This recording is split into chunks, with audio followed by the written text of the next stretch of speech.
So with character concepts, you do, because you're selling like this is who the character is, you have to see the whole character. You can't like show them from just the side for the most part, you know, because you can't really see what does his front look like. So you kind of have to show like, so a lot of times you'll see character designs and they're just like standing there, you know, like in a lineup. But for our game, I think it lends, it might not work for every game. For our game, it lends that we put the character in a pose, because a lot of times I find that when I put a character in a pose, it sells more like who is the Minotaur, you know, versus just standing there stiff. He's like growling or just in action pose. Then you kind of get a feel of who the character is. So a lot of times we'll put him in a kind of a pose to sell that point. Definitely for marketing pieces, you know, I'll like start off and just do a lot of like posing and just kind of composition of what the action is going to be happening, the interaction. And in the marketing pieces, it's not as important that you have to see every part of the character, but the hard part about doing marketing pieces is that, you know, you're marketing, you're selling the game, the character. So especially when it comes to Kratos, you kind of need to see him. You can't just see part of him. And then the added difficulty in doing marketing pieces for God of War is he's got certain parts of him, like a tattoo that's very identifiable. So like he's got a tattoo on his left eye and then on his left side.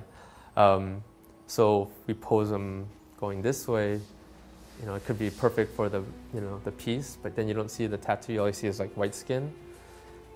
Then it's kind of a problem because, you know, people might not know it's exactly Kratos is versus just a guy with white skin. So you kind of have to move it around and manipulate it so that you could see, you know, his face and everything. So yeah, you definitely play around with the posing and try to push and pull and eventually find your composition. The big difference is in the end result.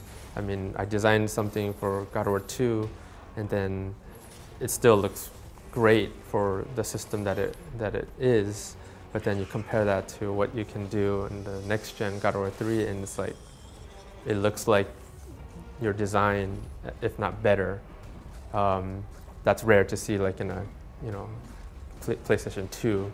It looks like your concept, but it's, you know, it has to be simplified, you know, a lot. Seeing the characters that I've designed for God of War 3 and seeing the modelers, you know, they're so talented, and the end result that's, you know, that you see in the game, it's definitely mind-blowing. So it's like, I think as an artist, you know, there's nothing more exciting than that, to see like your design like come to life, and it's exactly kind of what you envisioned. So that's really cool to see.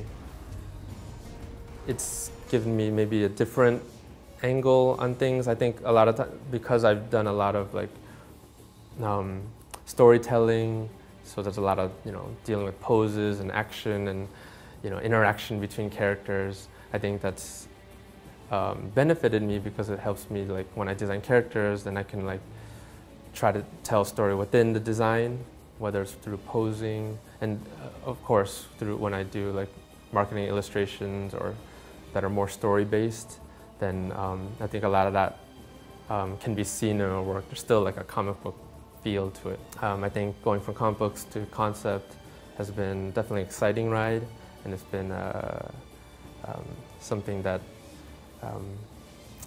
I always remember to be something that's like exciting throughout my life, like just to see that whole process of going to comic to concept. So it's definitely been a fun ride.